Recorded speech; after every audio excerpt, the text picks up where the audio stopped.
আমার কাছে একটা ডেটা রয়েছে, ঠিক আছে। এইগুলো হচ্ছে কলাম, এক একটাকে এইগুলোকে বলা হয় কলাম। এইগুলো হচ্ছে রো, আর যেগুলো থাকে সেগুলো হচ্ছে রো, ঠিক আছে। আর এই এক একটা হচ্ছে সেল, ঠিক আছে। এই জিনিসগুলো মাথায় রাখবেন। আচ্ছা, এই ওপরে রয়েছে রিবন। এই রিবনের আন্ডারে এক একটা রিবনের আন্ডারে এক একটা ফরম্যাটস থাকে, এক একটা কাজ থাকে যেগুলো ইউজ করা হয়, ঠিক আছে। ফার্স্টে আমরা এই ডেটাটাকে সাজাবো। Data tidiness is very important to make your data tidy and presentable always. ওকে, আমি লাইন ঠিক করলাম, বর্ডার দিচ্ছি, একটা কালার দেব। অফিসিয়াল ডেটার ক্ষেত্রে try to use minimalistic color or light colors, okay, as very much dark color is not suitable for office purpose. So make sure that your data is sober enough, okay. তো এইটা আমি একটা data বানালাম, হলো। আচ্ছা, এইটা আমার alignment গেল। এবার আমি এখানে দেখো এম এর পর কে আছে, কে এর পর এস, তারপর আর। এটা নেম ওয়াইজ অ্যালফাবেটিক্যালি সাজানো নেই। আমি কি করব, সর্ট করব। দেখো এখানে নেম ওয়াইজ সাজানো নেই। সর্ট কিভাবে করব, এটাকে সিলেক্ট করেছি, ঠিক আছে। সিলেক্ট করে আমি এখানে এই হোম পেজের একদম এপাশে রয়েছে দেখো sort and filter. Sort and ফিল্টারে গিয়ে এ টু জেড মানে এ অ্যালফাবেট থেকে জেড অ্যালফাবেট অনুযায়ী যাবে, জেড টু এ মানে উল্টো দিক দিয়ে, জেডেরগুলো আগে যাবে, এরগুলো পরে। তো আমি এ টু জেড করছি, ও আমাকে অপশন দিচ্ছে এক্সপ্যান্ড দ্য সিলেকশন বা কন্টিনিউ উইথ দ্য সিলেকশন। যদি আমি কন্টিনিউ উইথ দ্য সিলেকশন করি, একটা জিনিস দেখো, মৃন্ময়ের বয়স করতে বলছে সান্যালের এইখানে 24, ঠিক আছে। আচ্ছা, আর জয়শ্রীর হচ্ছে 31।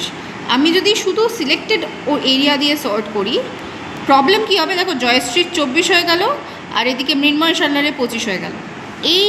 এই কলামগুলো কিন্তু পাল্টাচ্ছে না, শুধু এই নাম পাল্টালো, তাতে তো ইনফরমেশন ইনকারেক্ট হয়ে যায় না। রাদার দেন আমরা কি করা উচিত, আমরা যখন সর্ট অ্যান্ড ফিল্টারটা সিলেক্ট করছি, ঠিক আছে, এ টু জেডে গিয়ে, তখন আমরা এক্সপ্যান্ড দ্য সিলেকশন করে করব সর্ট, তাহলে পুরো ডেটাটাই অ্যাকিউরেট হয়ে যাবে। তো এই গেল সর্ট। ফিল্টার কিভাবে করব আমরা, সিম্পল, জাস্ট এইটাকে সিলেক্ট করব, ঠিক আছে। হেডিংটাকে সিলেক্ট করার পর আমরা কিবোর্ডে কন্ট্রোল শিফট এল প্রেস করলে চলে আসবে, ঠিক আছে। আর কিভাবে করতে পারি, এই সিলেকশনের পর যেখানে সর্ট অ্যান্ড ফিল্টার করেছিলাম ওখানে সর্টে গিয়ে দেখো ফিল্টারের অপশন রয়েছে, ক্লিক করলে ফিল্টার চলে আসে, এলো। ফিল্টার থেকে আমরা কি করতে পারি, ফিল্টার থেকে আমরা যে কোনো আমাদের সিলেক্টেড কী বলে ফিল্টারেশন যেটা বলে, যে কোনো সিলেক্টেড অপশন নিয়ে ওয়ান বা মোর দ্যান ওয়ান আমরা চুজ করে ডেটার মধ্যেই ফিল্টারেশন করতে পারি। এইটা গেল ফিল্টারের কাজ, ঠিক আছে। আচ্ছা, এবার আমাদের কাছে আসবে স্লাইসার। স্লাইসারটা কী জিনিস, আমার কাছে বাটনস আসবে অনেক কটা, আমি যেটা ক্লিক করব সেই ওয়াইজ যেটা এখানে আমাকে ফিল্টার হয়ে শো করবে। কি করতে হবে, এই পুরো ডেটাটাকে সিলেক্ট করব, সিলেক্ট করে ইনসার্ট অপশনে যাব, গিয়ে টেবিল দিয়ে এখানে মাই টেবিল অ্যাজ এ হেডারের টিক রয়েছে, কেননা আমার টেবিলের হেডিং রয়েছে, যদি টিক না থাকে টিক দিয়ে দেবে, দিয়ে ওকে এলো। এখানে দেখো ইনসার্ট স্লাইসারের একটা অপশন এসছে, ক্লিক করলে আমার কাছে অনেক কটা অপশন আসবে, কোনটার চাই, একটারও সিলেক্ট করতে পারো, দুটোরও সিলেক্ট করতে পারো। আমি জোন নিচ্ছি আর ডেজিগনেশন নিচ্ছি, নিয়ে ওকে করলাম। দেখো দুটো এলো আমার কাছে স্লাইসার, একটা জোন, একটা হচ্ছে ডেজিগনেশন। এবার এখানে আমি ধরো ডিইও নিলাম, এখানে শুধু ডিইওরটা দেখাচ্ছে। ডিইও কোথায় রয়েছে, ইস্ট, নর্থ আর ওয়েস্টে, সাউথে নেই, তাই সাউথটা শো করছে না, ঠিক আছে। আমি শুধু নর্থটাকে যদি দেখতে চাই তাহলে নর্থে কী আছে দেখাবে।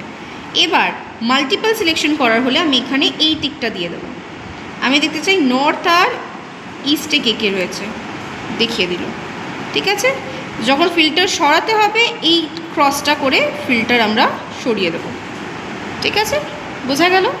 যদি একটা দিয়ে করতে হয় আমরা একটাকে ডিলিট করে দিয়ে শুধু এইটার বেসিসেও করতে হবে, কাউন্সিলরকে, অ্যাকাউন্টেন্টকে, বিডিএমকে, ঠিক আছে, ডেভেলপার, DEO এরমভাবে। বোঝা গেল? এইটা হচ্ছে আমার ফিল্টারেশনের স্লাইসারের কাজ। স্লাইসারও বোঝা গেল? আচ্ছা,